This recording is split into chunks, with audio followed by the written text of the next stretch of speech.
नमस्कार दोस्तों। मैं आज आपको भगवान बुद्ध और उनके धम्म के बारे में बताऊंगा, जो हमारे पास ये किताब है। तो चलो आइए शुरू करते हैं।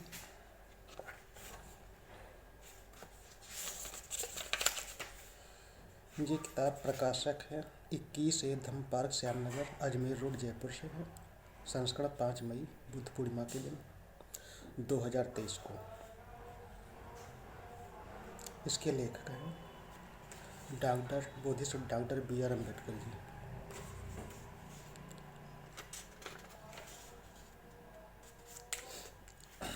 तो पहले इनके बारे में जानते हैं। बुद्ध के धम्म का मार्ग मिल गया, वरना जीवन कोरा ही रह जाता। ये लिखा है हमारे डॉक्टर M.L. परिहार जी ने।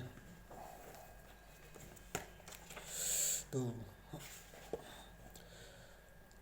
गौतम बुद्ध के मानवतावादी व वैज्ञानिक धम्म के प्रति मेरी छात्र जीवन से ही श्रद्धा रही है। राजस्थान के जिस सामाजिक परिवेश में जात पात, ऊंच नीच, भेदभाव, सामाजिक कुरीतियों, धार्मिक अंधविश्वासों का घनघोर अंधेरा फैला हुआ है, उसे मैंने करीब से देखा ही नहीं बल्कि भोगा भी है। इनके कारण मेहनत कर कौम को हमेशा से ही गरीबी व अभाव के जीवन में कराहते हुए देखा और अमीरों को कीमती समय व धन की बर्बादी करते हुए। गांव में पढ़ाई लिखाई का बहुत कम माहौल होता था, लेकिन ऐसी सामाजिक प्रतिकूल परिस्थितियों में भी कबीर अनुयायी मेरे अनपढ़ माता पिता ने मुझे स्कूल की चौखट तक भेज ही दिया। बाद में बाबा साहब के चित्र के दर्शन हुए। कॉलेज के दिनों में उनको पढ़ने का मंगल अवसर मिला।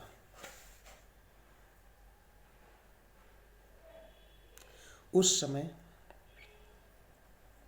भगवान बुद्ध की शिक्षाओं की भी हल्की जानकारी मिली, तो लगा कि भारत का भविष्य तो बुद्ध की शिक्षाओं में समाया हुआ है।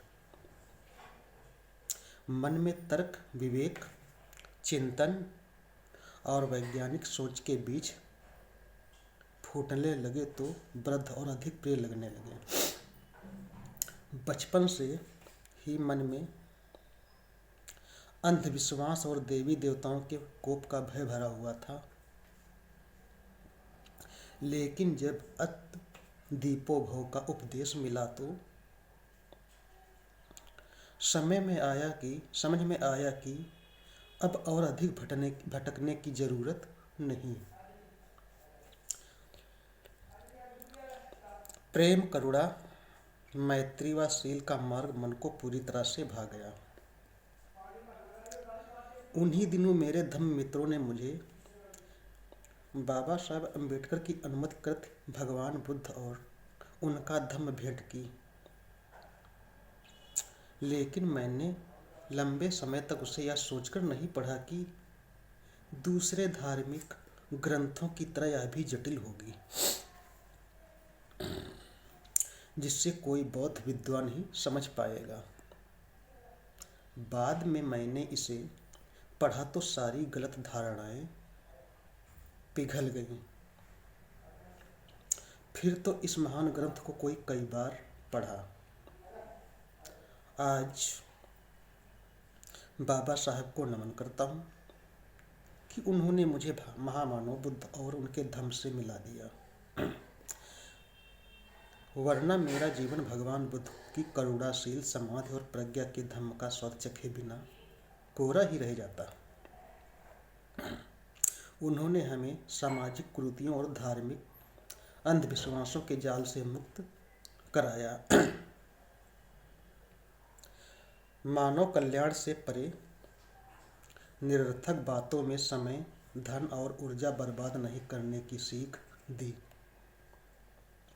और जीवन को सुख शांति की उजियारी से रोशन करने का मार्ग दिखाया। उन्होंने वंचित व दुखी प्राणियों के दुख के हरण के लिए भी प्रेरित किया। बोधिसत्व बाबा साहब डॉक्टर अंबेडकर ने द बुद्धा एंड हिज धम्मा ग्रंथ के रूप में विश्व को एक महान उपहार दिया। बुद्ध के धम्म का साहित्य समंदर की तरह विशाल है। हजारों पेज के त्रिपिटक व अन्य ग्रंथों की विशालता को एक ग्रंथ में समेटकर नए रूप में सृजित करना कल्पना से परे था। संविधान निर्माण की तरह यह पुनीत कार्य भी विद्वान बाबा साहब ने बहुत श्रद्धा और विद्वता से किया। कई वर्षों की मेहनत के साथ पूरा कर जगत पर बड़ा उपकार किया। उनका स्वास्थ्य निरंतर खराब रहने के बावजूद उन्हें परिनिर्वाण से पहले किए गए इस महान धार्मिक उपहार की जितनी सराहना की जाए कम है। यह ग्रंथ गौतम बुद्ध के जीवन व शिक्षाओं से संबंधित कई गलत धारणाओं को दूर करने में और कई जटिल विषयों को समझने में बहुत सहायक बना। धम्म के प्रकांड पंडित राहुल सकृत्यान और भदंत आनंद कौतसल्यान सहित देश विदेश के कई विद्वानों ने इसकी भूरी भूरी प्रशंसा करते हुए कहा कि डॉक्टर अंबेडकर ने इस अनमोल ग्रंथ की रचना कर मानव समाज के लिए पुनीत कार्य किया।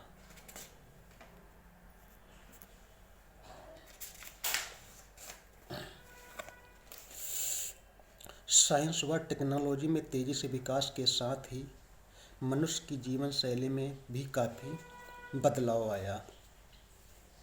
लोगों में तर्क विवेक वैज्ञानिक सोच बढ़ती जा रही है। समाज व धर्म के निरर्थक विषयों के बजाय मानव कल्याण व सुख शांति के मुद्दों पर ज़्यादा महत्व दिया जाने लगा। सबसे बड़े मनोवैज्ञानिक बुद्ध व उनके बताए धर्म के प्रति बुद्धिजीवों उनका आमजन की रुचि तेजी से बढ़ रही है। कुरीतियों अंधविश्वासों से दूर वैज्ञानिक मानवतावादी सोच द्वारा मानव समाज को खुशहाल बनाने की जरूरत ज़्यादा महसूस की जा रही है। ऐसे में बुद्ध की मानव कल्याणकारी शिक्षाएं जाति धर्म देश भाषा की सीमाएं लांघते हुए मनुष्य के लिए आज 2600 वर्ष बाद अधिक प्रासंगिक साबित हो रही है। ऐसा वैज्ञानिक चिंतन जो आत्मा परमात्मा ईश्वर स्वर्ग नरक पूजा यज्ञ बलि व अन्य निरर्थक कर्मकांडों परंपराओं व मान्यताओं को ध्वस्त करता है, यह व्यक्ति को सबसे ऊंचा स्थान देते हुए अपना दीपक स्वयं बनने की प्रेरणा देता है। तथागत कहते हैं कि व्यक्ति स्वयं अपना मालिक व भविष्य निर्माता है, कोई और नहीं। ईश्वर पूजा स्थलों धर्म शास्त्रों के बजाय इंसान का कल्याण ही धर्म का मुख्य उद्देश्य है। कर्मकांडों की बजाय नैतिकता पर जोर दिया गया है। तर्क बुद्धि विवेक विज्ञान और मानव हित की बात की जाती है। ऐसे सत्य व सनातन धर्म के बारे में अधिक पढ़ने और समझने व जीवन में उतारने के लिए युवा पीढ़ी चाह दिनों दिन बढ़ रही है।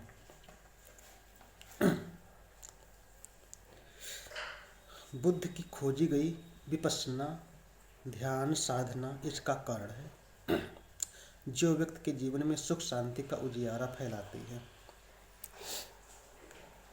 जहाँ एक और धर्म के नाम पर रूढ़ मानवता विरोधी मान्यताओं की जर्जर दीवारें ध्वस्त हो रही हैं, वहीं बुद्ध के बताए धर्म के बोधि वृक्ष पर दिनों दिन नई कोकिलें फूट रही हैं।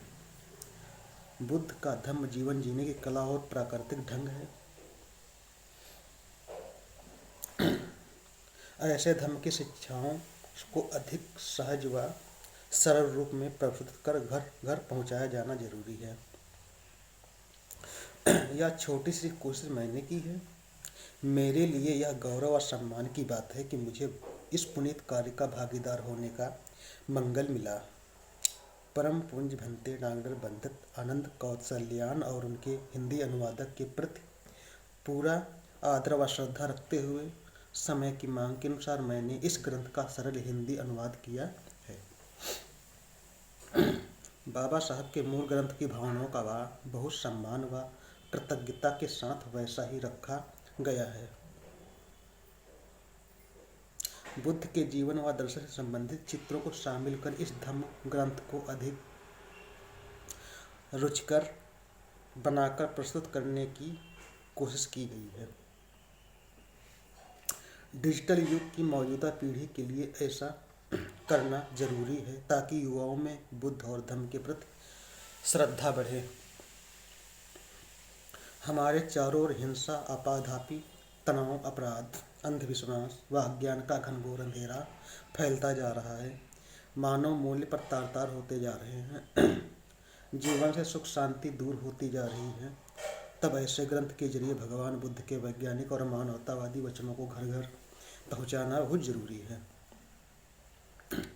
प्रेम, करुणा, मैत्री, शील, समाधि व प्रज्ञा द्वारा मानव समाज को खुशहाल बनाना ये धर्म का उपदेश है। मैंने उन सभी सज्जनों, विद्वान, साधकों, मित्रों, प्रकाशकों का आभारी हूँ जिनके प्रेम, प्रेरणा, प्रोत्साहन से इस ग्रंथ को नए रूप में प्रस्तुत कर पा रहा हूँ। धम्मदान महादान आप सभी से आग्रह कि ऐसे मानव कल्याणकारी शिक्षाओं के प्रचार प्रसार की मुहिम में इस ग्रंथ को घर घर तक पहुँचाने के लिए अधिक संख्या में उपहार स्वरूप देकर इस पुनीत कार्य के भागीदार बने। भवन्तु सर्वं मंगलम। जयपुर 5 मई बुद्ध पूर्णिमा। इसके प्रस्तावक हैं डॉक्टर ML परिहार जी। आज के साथ इतना ही। अगले पार्ट में होगा। नमस्कार।